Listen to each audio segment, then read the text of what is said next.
आज आप लोगों का पहला एमसीक्यू टेस्ट है फिजिक्स में, जिसकी शुरुआत हम यहाँ से करना चाहेंगे। न जीत में न हार में, मेरा यकीन सिर्फ प्रहार में।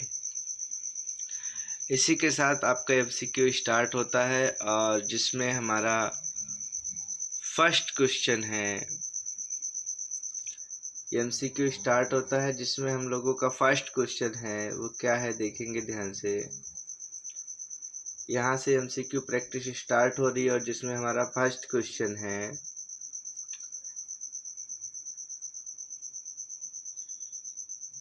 If the size of charge bodies are very small compared to distance between them, we treat them as। सभी लोगों को ये करना है कि जो लाइव कमेंट्स हैं उसमें आपको अपने आंसर मैसेज कर देने हैं।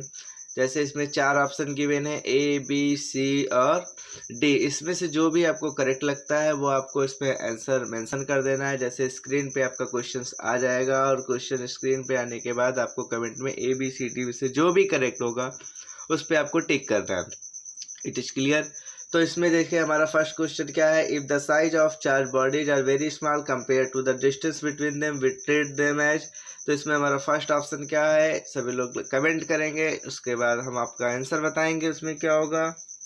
इसमें जैसे फर्स्ट में आपका क्या करेक्ट होगा, हो जाएगा फर्स्ट का B, point charge. Point charge is the correct answer. ठीक है, नेक्स्ट क्वेश्चन की हम बात करेंगे। नेक्स्ट क्वेश्चन हमारे पास जो है वो ये है कि द फोर्स, हाँ समझेंगे। नेक्स्ट क्वेश्चन पहले जो स्क्रीन पे आ रहा है इस पे आप लोग अपना वो देंगे, क्या नाम है, क्वेश्चन को रीड करेंगे और कमेंट में आंसर करेंगे। ठीक है, इसमें लिखा है second question, the force per unit charge is known as electric current, electric potential, electric field, electric space. इसमें जल्दी से आप लोग कमेंट करेंगे कि इसमें कौन सा आंसर करेक्ट होगा।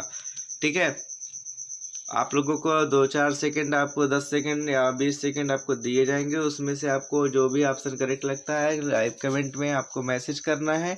उसके बाद हम आपका आंसर बताएंगे, तो उससे आपको ये पता चलेगा आपका सही है कि गलत। जैसे इसमें क्या कह रहा था, the force per unit charge, यानी कि E इक्वल टू हमने पढ़ा हुआ है, E equal to F upon Q, यानी कि फोर्स पर यूनिट चार्ज जो हो जाता है वो क्या हो जाता है हमारा इलेक्ट्रिक फील्ड, यानी C option is the correct answer. ठीक है, नेक्स्ट क्वेश्चन की तरफ आगे बढ़ेंगे। नेक्स्ट क्वेश्चन हमारे पास स्क्रीन पे आ गया है। जो हमारे नेक्स्ट क्वेश्चन है वो क्या है, इसका आंसर सभी लोग कमेंट में जल्द से जल्द करेंगे।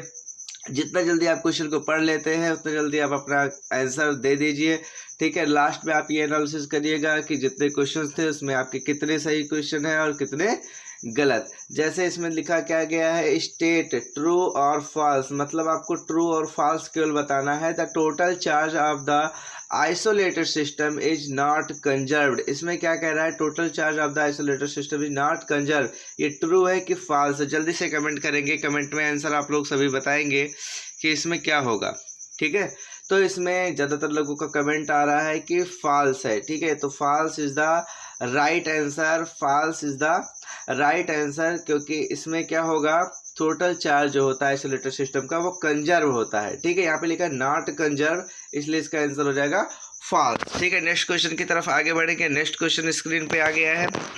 नेक्स्ट क्वेश्चन क्या है बेटा, इसको ध्यान से देखें। नेक्स्ट क्वेश्चन इसमें क्या लिखा हुआ है, what is the, next question में क्या है, what is the dielectric constant of a metal.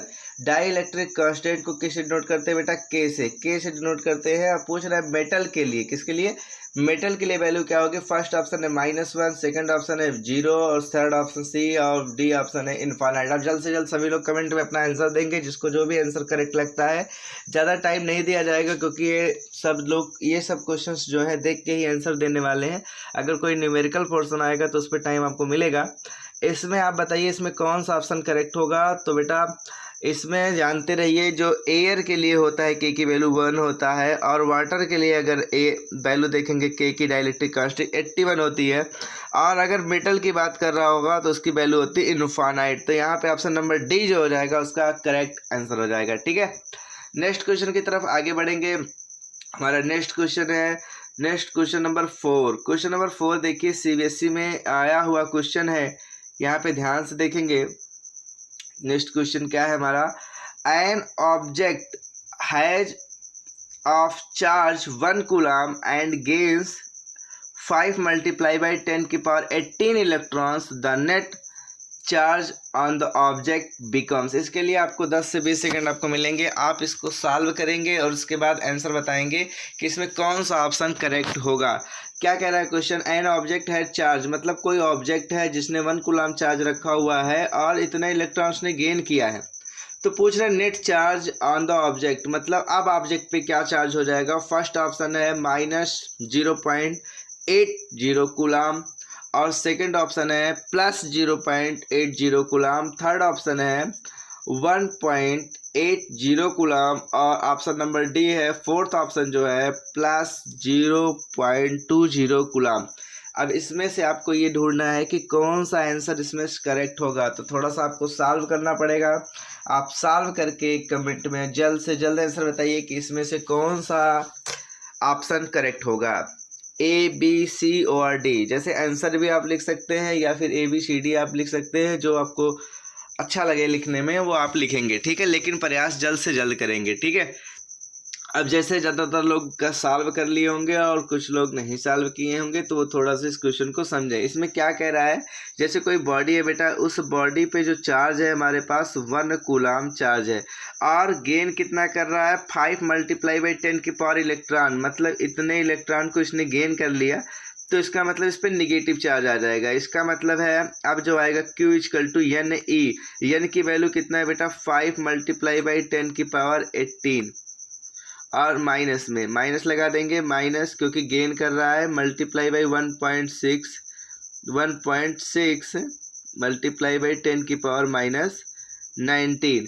अब देखो इसको सॉल्व करेंगे तो आपका आ जाएगा Q = बेटा Q आ जाएगा -8 मल्टीप्लाई बाई 10 की पावर -1, यानी Q = आ जाएगा -0.8। तो ज़्यादातर बच्चे सोच रहे होंगे यही आंसर है, नहीं बेटा, ये इतना आया, कितना आया है Q = इतना, कब, जब बॉडी पे इतने इलेक्ट्रॉन्स आए, 5 multiplied by 10 की पावर 8 इलेक्ट्रॉन्स आए, माइनस में इतना चार्ज आया। पहले से उस बॉडी पे कितना कूलम था 1 कूलम, तो 1 कूलम -0.8 जब सब्सट्रैक्ट करेंगे आप तो आ जाएगा +0.2 कूलम। ये this is the correct answer, option number D. Option number D is the correct answer. बहुत लोगों का सही है, बहुत ज़्यादा लोगों का गलत भी है। देखिए बेटा नेक्स्ट क्वेश्चन की तरफ आगे बढ़ेंगे। हमारा नेक्स्ट क्वेश्चन क्या है, क्वेश्चन नंबर 5। ये देखिए सीबीएसई में आया हुआ क्वेश्चन नंबर 5 भी सीबीएसई में आया हुआ था। अब नेक्स्ट क्वेश्चन जो हमारा क्वेश्चन नंबर 6 है, ये भी सीबीएसई में आया हुआ क्वेश्चन है। पिछली साल ही आपके पेपर में आप सीबीएसई में आया हुआ क्वेश्चन है, तो इस क्वेश्चन को रीड करें और उसके बाद अपने मन से ही आंसर देने का प्रयास करें, ठीक है। जैसे इस क्वेश्चन में क्या कह रहा है देखेंगे, ए नेगेटिव चार्ज, क्या कह रहा है क्वेश्चन बेटा, ध्यान से सुनेंगे। A negative charge, a negatively charge object X is repelled by another charge object Y. However, an object Z is attracted to Y.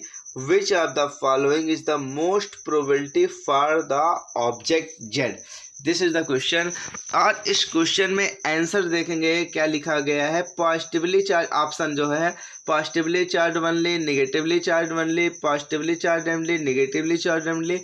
Option number C जो है neutral over positively charge, option number D है neutral over negative charge. इसमें जिसको जो correct लग रहा है वो अपना देखें और इसका करेक्ट आंसर दें। सोच समझ के बेटा आंसर दीजिएगा, क्योंकि सीबीएसई में जो कुछ भी एमसीक्यू आते हैं थोड़ा सा सोचना रहता है, कुछ क्वेश्चन ऐसे रहते हैं जिसमें ज़्यादा सोचना पड़ता है एमसीक्यू, और बाकी तो ठीक है।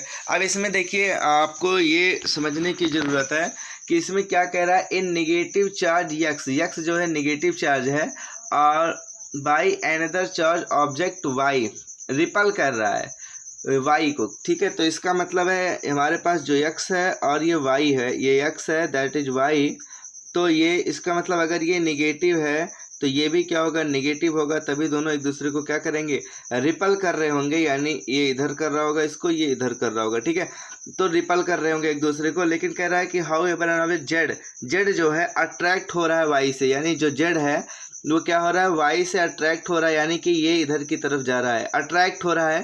तो J attracted to Y, which of the following of most preferable answer. तो बेटा बताना है कि जेड के बारे में, पॉसिबिलिटी किसकी, जेड के बारे में क्या होगा, जेड पॉजिटिव भी हो सकता है या निगेटिव। जैसे हम लोग अच्छे तरीके जानते हैं ये निगेटिव है, तो हमें लगता है जेड क्या होगा, पॉजिटिव होगा, और पॉजिटिव होने के साथ साथ तभी ये रिपल करे, मतलब तभी ये अट्रैक्ट करेगा, वाई की तरफ जाएगा। तो हमें लगता है कि जेड क्या होगा, पॉजिटिव, और हम अगर ऑप्शन नंबर ए मार देते हैं तो गलत हो जाएगा, क्योंकि पॉजिटिव तो होगा, लेकिन यहाँ पे ऑप्शन पॉसिबिलिटी पूछ रहा है। यहाँ पे एक चीज़ पॉजिटिव के साथ साथ न्यूट्रल भी हो सकता है, क्योंकि कोई बॉडी अगर न्यूट्रल है तो वो भी चार्ज पार्टिकल की तरफ अट्रैक्ट होता है, इसलिए ऑप्शन नंबर सी हो जाएगा इसका करेक्ट आंसर। मेरे कहने का मतलब था कि जैसे न्यूट्रल बॉडी है वो भी चार्ज बॉडी की तरफ अट्रैक्ट होती है, तो यानी न्यूट्रल भी हो सकता है और पॉजिटिव चार्ज भी हो सकता है, Z. This is the correct answer, option number C is the correct answer. Next question की तरफ आगे बढ़ेंगे, क्वेश्चन नंबर 7। क्वेश्चन नंबर 7 देखेंगे हमारा क्या है बेटा। क्वेश्चन नंबर 7 में क्या है, लिखा है विच of the following is unit of electric charge. Electric charge की यूनिट की बात कर रहा है, इसको तो बहुत सारे बच्चे इसमें कमेंट कर सकते हैं कि इसका आंसर क्या होगा।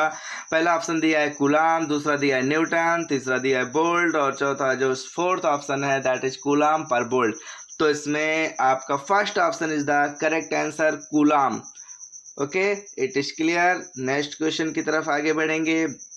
नेक्स्ट क्वेश्चन जो हमारे स्क्रीन पे आ गया है बेटा, उसमें क्या लिखा हुआ है, the electric charge always resides. Resides का मतलब होता है बचा हुआ, तो इसमें इलेक्ट्रिक चार्ज हमेशा the electric charge always resides, इसमें कह रहा है first option at the centre of the charge conductor, at the interior of charge conductor, option number C on the outer surface of charge conductor, और option number D जो है randomly all over the charge conductor. तो इन चारों option में से जो आपको अप्रोप्रिएट आंसर लगता है वो हमें लाइव कमेंट में करिए और देखिए आपका आंसर सही होता है या गलत। ध्यान समझिए, जैसे हमने पहले ही बताया है कि न जीत में न हार में, और यकीन है मुझे अपने प्रहार में। तो मेरे कहने का मतलब यही है कि हर कोई बच्चा कमेंट करे और उससे ये मतलब ना हो कि सही है गलत, वो लॉजिकली आपका फैक्ट आपका सही होना चाहिए। देखिए बेटा इसमें क्या है, 8वें क्वेश्चन में क्या है, तो इलेक्ट्रिक चार्ज ऑलवेज रिसाइड, तो इसका ऑप्शन नंबर सी हो जाएगा on the outer surface of charge conductor. ठीक है, नेक्स्ट क्वेश्चन की तरफ आगे बढ़ेंगे। क्वेश्चन नंबर 9 में क्वेश्चन में क्या हो रहा है बेटा, लिखा है वन मेटेलिक। देखिए इसका ऑप्शन जो है बेटा थोड़ा नीचे है, इसलिए पहले हम क्वेश्चन को पढ़ लेते हैं, फिर उसके बाद ऑप्शन आपको दिखाते हैं। वन मैं थोड़ा एक्सप्लेन कर दूंगा, फिर ऑप्शन आप बताइएगा। One metallic sphere A is given by positive charge, ठीक है, whereas another identical metallic sphere of exactly same mass of A is given equal amount of negative charge. मतलब कि एक बॉडी ए है, ठीक है, और उस पर पॉजिटिव चार्ज है, ठीक है, और एक बॉडी बी है जिस पे क्या है सेम अमाउंट में नेगेटिव चार्ज है, सेम अमाउंट में क्या है नेगेटिव चार्ज है। तो हमसे पूछ रहा है, अब देखो ए और बी पे सेम अमाउंट में पॉजिटिव और नेगेटिव चार्ज है। अब ऑप्शन देखने जाएंगे क्या हो सकता है, आगे ऑप्शन में क्या कह रहा है, ध्यान से समझेंगे, ऑप्शन देखेंगे क्या कह रहा है। देखिए यहाँ पे एक ऑप्शन कह रहा है कि mass of A and mass of B still remain equal and same. Second option कह रहा है mass of A increases, mass of B decreases, mass of B increases. जैसे हमारे ऑप्शन में क्या था, हमारे पास क्या था, ए पे पॉजिटिव चार्ज था, बी पे क्या था बेटा निगेटिव चार्ज था। तो पहले सभी लोग कमेंट करेंगे, जिनका जो आंसर होगा उसके बाद हम बताएंगे। इसमें क्या है, जैसे कमेंट में इसमें कह रहा है बेटा मास of A and mass of B still remain equal, तो हो ही नहीं सकता, क्योंकि बेटा पॉजिटिव चार्ज है तो इलेक्ट्रॉन गए होंगे, नेगेटिव चार्ज है तो इलेक्ट्रॉन आए होंगे, तो इसका मतलब जहाँ पे इलेक्ट्रॉन आए होंगे वहाँ का मास बढ़ा होगा, तो इसका मतलब इक्वल तो हो नहीं सकते। मास ऑफ ए इंक्रीजेज, नहीं, क्योंकि ए पे पॉजिटिव चार्ज है, इलेक्ट्रॉन गए हैं तो यहाँ डिक्रीज हुआ है। मास ऑफ बी डिक्रीजेज, नहीं, क्योंकि यहाँ इलेक्ट्रॉन्स आए हैं तो इसका मतलब ये बढ़ा होगा। तो mass of B increases, good, option number D is the correct answer. Mass of B क्या हो जाएगा, इंक्रीजेज, ये आपका बढ़ा हुआ है, ठीक है। नेक्स्ट क्वेश्चन की तरफ आगे बढ़ेंगे। क्वेश्चन नंबर हमारे पास 10 स्क्रीन पे आ चुका है। ये आप इसको अगर पढ़ेंगे बच्चे, रीड करेंगे और उसके बाद इसका जो अप्रोप्रिएट आंसर होगा आप अपने देने का प्रयास करेंगे। इसमें देखिए क्वेश्चन नंबर 10 में क्या कह रहा है, any two disc A and B first have radius 10 centimetre and charge 10⁻⁻6 coulomb and second have radius 30 centimeter and charge 10⁻⁻⁻ coulomb. when they are touched, charge on both a QA and QB respectively will be। मतलब कि दो disc है बेटा A और B, और A और B पे radius दिया है। A का जैसे रेडियस जो भी है, A का रेडियस जैसे A है कोई, इसका रेडियस है 10 सेंटीमीटर, कितना है बेटा, 10 सेंटीमीटर, और जो B है उसका जो रेडियस है बेटा 30 सेंटीमीटर है, 30 सेंटीमीटर। इस पे जो चार्ज है वो 10⁻⁻6 है और इस पे जो चार्ज है 10⁻⁵ है। तो इसमें ऑप्शन पूछ रहा है कि टच करने के बाद चार्ज कितना होगा, तो यहाँ पे आपको सॉल्व करके बताना है, ठीक है। तो यहाँ पे सभी लोग QA, मैंने जैसे आप लोगों को पढ़ा रखा है बेटा, सबको पता है कि जानते हैं हम लोग, अगर कोई बॉडी टच कर रही है तो बाई कंडक्शन क्या होता है, दोनों चार्ज ऐड होकर के बाई 2 हो जाएगा। इसका मतलब ये 10⁻⁻6 को मैं क्या लिख सकता हूँ, 0.1, ध्यान से समझिएगा, या फिर ऐसे नहीं लिख सकते, तो 10⁻⁻6 है और इसको 10 माइक्रो कूलम लिख सकते हैं। क्या लिख सकते हैं, 10 माइक्रो कूलम। जैसे 10, इसको बेटा 10⁻⁵ को लिख सकते हैं 10 माइक्रो, और इसको बेटा ये जो है हमारा 10⁻⁻6 होता है तो 1 माइक्रो हो जाएगा, ठीक है। तो हमारे पास एक 10 माइक्रो कूलम है और एक 1 माइक्रो कूलम है, तो 10 और 1 ऐड करेंगे तो 10 + 1 जो होगा 11 हो जाएगा। 11/2 करेंगे तो आ जाएगा 5.5 माइक्रो कूलम। तो इसका मतलब 5.5 माइक्रो कूलम, दोनों पे चार्ज क्या होंगे, इक्वल होंगे। ऑप्शन नंबर सी जो हो जाएगा इसका करेक्ट आंसर हो जाएगा, ठीक है। नेक्स्ट क्वेश्चन की तरफ आगे बढ़ेंगे। क्वेश्चन नंबर 11 जो हमारे पास है, क्वेश्चन नंबर 11 में ध्यान से देखेंगे क्या कह रहा है। देखिए बेटा यहाँ पे रिलेटिव परमिटिविटी ऑफ वाटर, 81 है, और if EW, epsilon W and epsilon not are permittivity of the water, जो इप्सिलॉन W है वो परमिटिविटी है वाटर का, एंड वैक्यूम जो इप्सिलॉन नॉट है permittivity of the vacuum respectively them. इसमें पूछ रहा है पहला ऑप्शन, फर्स्ट ऑप्शन गिवन है epsilon not = 9 epsilon W, second option given है epsilon W = 9 epsilon not. Option number C given है इप्सिलॉन नॉट = 81 इप्सिलॉन W, और ऑप्शन नंबर डी जो गिवन है इप्सिलॉन W = 81 इप्सिलॉन नॉट। तो इसमें पूछ रहा है कौन सा ऑप्शन आपका करेक्ट होगा, तो हम लोग अच्छे तरीके से जानते हैं कि नहीं, फार्मूला होता है बेटा K = epsilon upon epsilon not. ऊपर क्या होता है, मीडियम की परमिटिविटी होती है, तो मीडियम परमिटिविटी, यहाँ पे मीडियम क्या है, वाटर है, तो वाटर ले लेंगे, और इप्सिलॉन नॉट। तो हमसे पूछ रहा है, तो हम लोग दिखा है परमिटिविटी, रिलेटिव परमिटिविटी जो K है ये डाइलेक्ट्रिक कांस्टेंट के नाम से भी जाना जाता है बेटा, और इसी को हम लोग रिलेटिव परमिटिविटी के नाम से भी जानते हैं। तो इसकी वैल्यू हम पुट कर देंगे 81 = epsilon W upon epsilon not. तो इप्सिलॉन W = जो आंसर हो जाएगा वो हो जाएगा 81 epsilon naught. This is the correct answer. देखेंगे कौन से ऑप्शन में आ रहा है, option number A no, option number B no, option number C no, option number D is the correct answer. Epsilon W = 81 epsilon not, option D is the correct answer. Next question की तरफ आगे बढ़ेंगे बेटा। Question number 12 है screen पर, इस question का जवाब आप लोग दीजिए। तब तक मैं क्वेश्चन को रीड कर देता हूँ, आप क्वेश्चन को सुनिएगा, समझिएगा और फिर आंसर दीजिएगा। लिखा है a charge Q + Q at a point P held in equilibrium in air with the help of 4 plus q charges situated at the vertices of a square, the net electrostatic force on q is given by। मतलब कि इसमें क्या कह रहा है कि जैसे कोई चार्ज रखा हुआ है, ठीक है, इक्विलिब्रियम में, और यहाँ पे with the help of 4 charge situated at the vertices of the square, square के वर्टिसेस पे plus charge Q Q Q Q रखा हुआ है square, the net electrostatic force on Q. तो बेटा इसमें क्या पूछ रहा है कि उस पर जो फोर्स लगेगा वो किसके अकॉर्डिंग लगेगा, न्यूटन्स लॉ के अकॉर्डिंग लगेगा, कूलॉम्स लॉ के अकॉर्डिंग लगेगा, कि प्रिंसिपल ऑफ सुपरपोजिशन लगेगा, कि net flux out of the position. तो ये तो बिल्कुल ही गलत है अभी, और न्यूटन्स लॉ यहाँ कोई बात ही नहीं है। हम लोग जैसे कंफ्यूज हो सकते हैं तो कूलॉम्स लॉ में या प्रिंसिपल ऑफ सुपरपोजिशन पे, लेकिन principle of the superposition is the correct answer है इसका बेटा ऑप्शन नंबर सी। आपको बताया गया है कि जैसे यहाँ पे एक से ज़्यादा फोर्सेस अगर लग रहे हैं किसी भी चार्ज पे, तो उसको क्या करते हैं हम लोग, प्रिंसिपल ऑफ सुपरपोजिशन के थ्रू फाइंड आउट करते हैं उस पे नेट इलेक्ट्रोस्टैटिक फोर्स कितना है। ठीक है, नेक्स्ट क्वेश्चन आप देखिए। नेक्स्ट क्वेश्चन हमारा क्या है, क्वेश्चन नंबर 13 है। 13 में क्या कह रहा है, the quantization of charge, the quantization of charge indicates that, quantization of charge क्या इंडिकेट करता है, ये बातें हो रही हैं। तो लिखा है चार्ज, पहला option, first option, charge which is a fraction of charge on an electron is not possible. Second option क्या है, a charge can not be destroy.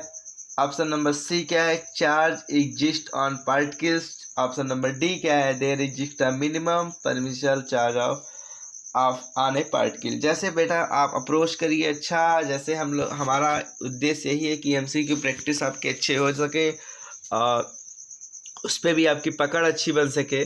तो जिसके लिए आप ये पढ़िए, और इसमें लिखा charge which of fraction of the charge of N electron is not possible. सारे क्वांटाइजेशन में यही पढ़ाया जाता है कि चार्ज जो है किसी बॉडी पे वो फ्रैक्शन में पॉसिबल नहीं है। किस में पॉसिबल नहीं है बेटा, फ्रैक्शन में पॉसिबल नहीं है। तो इसका ऑप्शन नंबर ए जो हो जाएगा वो हो जाएगा आपका करेक्ट आंसर। ठीक है, चलिए नेक्स्ट क्वेश्चन की तरफ आगे बढ़ेंगे। क्वेश्चन नंबर 14 हमारे सामने है और क्वेश्चन नंबर 14 को करने का प्रयास करेंगे। क्वेश्चन नंबर 14 क्या कह रहा है, सभी लोगों से ये निवेदन है, रिक्वेस्ट है बेटा कि आप खुद क्वेश्चन को सॉल्व करें और आंसर देने का प्रयास करें। ठीक है, आगे देखें ध्यान से इस क्वेश्चन में क्या कह रहा है, how many electrons must be removed. क्योंकि है बेटा हर एक कंपटीशन में आप देखोगे एमसीक्यू ही आता है, इसलिए एमसीक्यू को बेस्ट करने का और बेस्ट करने का एक ही तरीका है कि आप अपनी प्रैक्टिस बढ़ाएं, ज़्यादा से ज़्यादा टेस्ट दें, ज़्यादा से ज़्यादा चीज़ों को प्रैक्टिस करें, तो ही आप बेटर अंडरस्टैंडिंग बना पाएंगे क्वेश्चन के साथ। इसमें क्या कर रहा है question number 14, how many electrons must be removed from a conductor so that it acquires a charge of 3.5 Nc लिखा है। N मतलब नैनो कूलाम। तो नैनो का मतलब होता है 10⁻⁻9 कूलाम। इसको मैं बता दे रहा हूँ जैसे किसी को कन्फ्यूजन ना रहे। 10⁻�9 कूलाम होता है नैनो कूलाम का मतलब। अब यहाँ पे आप देखिए हमारे पास दिया हुआ है इतना चार्ज उसने एक्वायर किया है, तो how many electrons must be removed ये आपको बताना है। ऑप्शन नंबर ए क्या है, 3.1875 multiply by 10⁻10। Option number B क्या है, 2.1875 multiply by 10⁻−10। Option number C क्या है, 2.1875 मल्टीप्लाई बाई 10⁻10। और ऑप्शन नंबर डी जो है 3.1876 मल्टीप्लाई बाई 10⁻−9। सभी लोग सॉल्व करें और इसका आंसर जल्द से जल्द देने का प्रयास करें कि इसमें कौन सा ऑप्शन करेक्ट है, ए बी सी और डी। मतलब सभी लोग प्रैक्टिस करें और इसमें देखें कौन सा ऑप्शन करेक्ट होगा। ठीक है, तो जैसे इसमें क्या कह रहा है इसको समझने का प्रयास करें। हमें चार्ज गिवन है यानी Q = N का फॉर्मूला लगना है, सभी लोग समझ गए हैं। N = Q/E कितना है, 3.5 multiply by 10⁻⁻9 upon 1.6 multiply by 10⁻⁻19।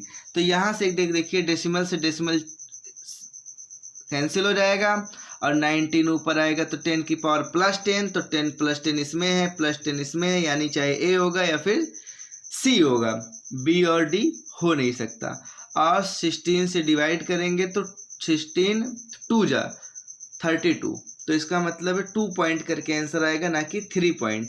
तो हमारा ऑप्शन नंबर सी हो जाएगा इसका करेक्ट आंसर। ठीक है, बहुत सारे बच्चों का आंसर करेक्ट है और अच्छा लगा।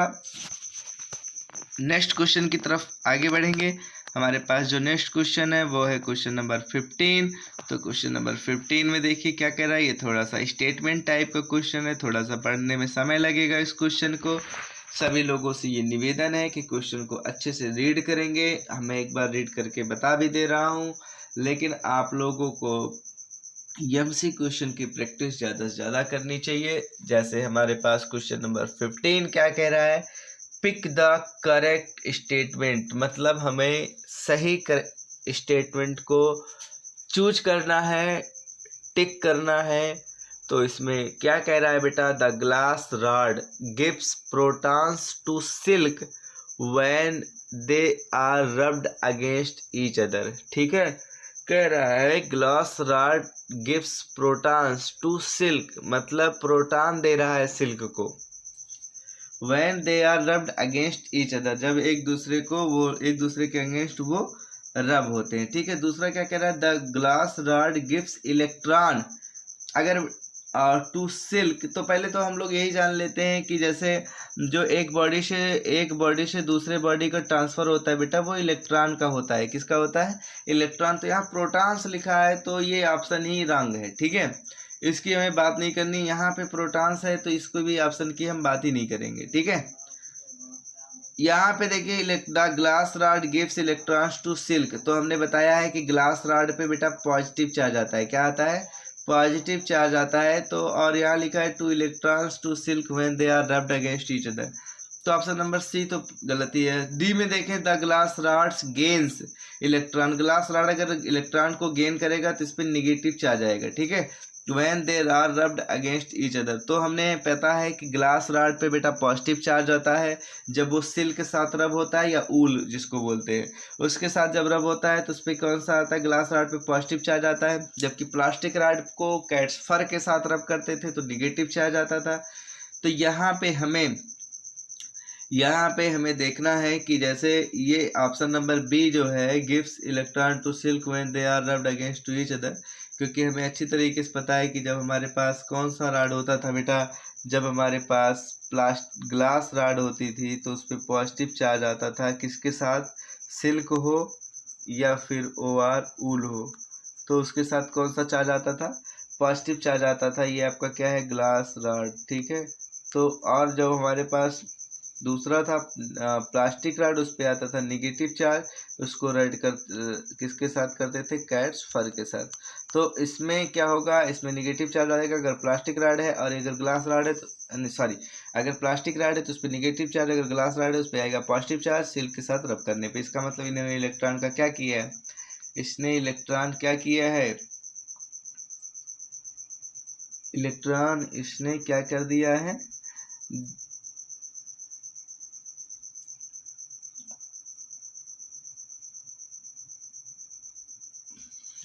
चलो तो इसमें ऑप्शन नंबर बी जो हो जाएगा बेटा आपका, हो जाएगा correct answer option number B. ठीक है, इसमें ग्लास ने क्या किया है, दिया हुआ है इलेक्ट्रॉन को, और इसी के साथ हमारा जो टेस्ट था वो यहीं पे समाप्त होता है। और आप सभी लोगों को ये करना है कि कमेंट में ही आप ये बताइए कि आपके 15 में से जो कितने मार्क्स आए हुए हैं। 15 जो कि हमारा मैक्सिमम मार्क था, अब इसमें कितने आपके आंसर करेक्ट हुए, 10 15 के 15 या फिर 14/15। सभी लोग इस प्रकार से आंसर लिखेंगे कमेंट में कि सर हमारे इतने करेक्ट हुए। कोई भी इस मतलब जो जितना आपका सही हुआ है उतना आप लाइव कमेंट मतलब उसमें कमेंट डाल दें कि नाम करके कि हमारा इतना सही है। ठीक है, इसी के साथ हमारा अब जल्द ही मिलेंगे नेक्स्ट टेस्ट के साथ। तो thanks to all of you.